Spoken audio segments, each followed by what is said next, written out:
Hey everyone, welcome to my channel beautify your nest. आज मैं आपके साथ क्रिस्पी पनीर चीज़ बॉल का रेसिपी शेयर करूंगी। अगर रेसिपी अच्छा लगे तो चैनल को सब्सक्राइब जरूर करना और बेल बटन को भी हिट कर देना एंड लाइक शेयर कमेंट करके मुझे मोटिवेट करना।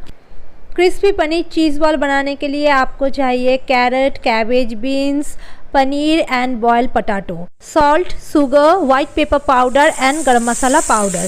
तो चलिए, पहले ऑयल गरम हो गया है तो जितना भी वेजिटेबल्स है उसको थोड़ा फ्राई कर लेते हैं। Salt, sugar, white pepper powder and garam masala powder भी मैं ऐड कर दूंगी और सब्जी थोड़ा क्रंची रहेगा। इतना ही आपको फ्राई करना है, ज़्यादा फ्राई नहीं करना है। तो सब्जी देखिए फ्राई हो चुका है, तो इसमें मैं पनीर एंड बॉइल्ड पटाटो जो है ऐड कर दूंगी। ये घर में बनाया हुआ पनीर है, मैं घर में ही हमेशा पनीर बनाती हूँ। तो सब चीज़ों को इस तरह से एक साथ मिक्स कर लेंगे और ठंडा करने के लिए एक बोल में रख देंगे।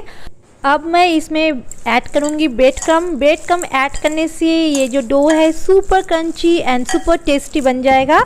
तो इस तरह से देखिए छोटा छोटा बॉल्स बना लेना है। आप चाहे तो onion, ginger garlic paste and धनिया पत्ता जो भी आपको पसंद है ऐड कर सकते हैं, उसमें टेस्ट और भी अच्छा लगेगा। अब देखिए यहाँ पे सारा बॉल बन गया है, तो मैं बॉल को फ्लैट कर लूँगी इस तरह से हाथ से और उसके मिडिल में एक छोटा सा चीज़ क्यूब मैं रख दूँगी और इस तरह से फोल्ड करते हुए बहुत ही अच्छी तरह से इसको बाइंड करना है, ताकि जब फ्राई होगा जो चीज़ है वो मेल्ट होके बाहर ना निकले। तो इस तरह से देखिए, मैं और एक बार दिखा देती हूँ। इस तरह से आपको फ्लैट करना है और मिडिल में एक चीज़ क्यूब रखना है और साइड को जो है ना बहुत ही अच्छी तरह से इस तरह से मोड़ के बाइंड कर लेना है एंड जो राउंड शेप भी देना है।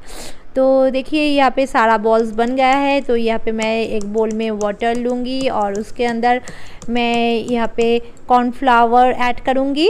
अगर आप चाहे तो एक बीटन एग से भी कर सकते हैं। और यहाँ पे white pepper powder and salt मैं ऐड कर दूँगी और इसको मिक्स करूँगी। जो हमारा स्लूरी होगा वो बहुत ही फ्लोई होना चाहिए। तो देखिए यहाँ पे मैंने इस तरह से जो कंसिस्टेंसी है बना दिया है। तो अब एक एक करके डिप करेंगे और जो सूखा मैदा होता है, सूखा मैदा से मैं कोट करूँगी। यहाँ पे आप चाहे तो ब्रेड क्रम्ब भी यूज़ कर सकते हैं, लेकिन जो सूखा मैदा से कोटिंग करने से ना बहुत ही क्रंची बनता है। तो एक बार इस प्रोसेस को ज़रूर ट्राई कीजिए, I am sure you love it. तो देखिए यहाँ पे जो मैं फ्राई कर रही हूँ और मैं बहुत ही कम ऑयल में फ्राई कर रही हूँ, यहाँ पे डीप फ्राई नहीं कर रही हूँ। तो इस तरह से बहुत ही हेल्दी भी बनेगा हमारा जो चीज़ बॉल्स है।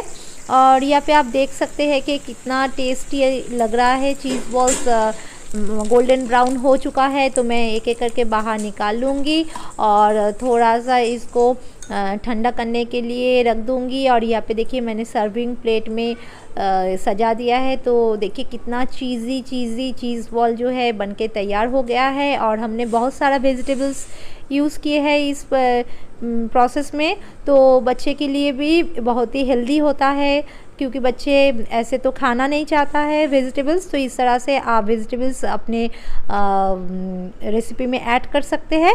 और मैं अभी तोड़ के दिखा देती हूँ कि कितना क्रंची और कितना चीज़ी बना है ये चीज़ बॉल। आप देख सकते हैं अंदर पूरा चीज़ी है और बाहर से पूरा क्रंची है। तो बच्चों को तो बहुत ही टेस्टी लगेगा और हम बड़े के लिए भी बहुत ही अच्छा है, टेस्टी है।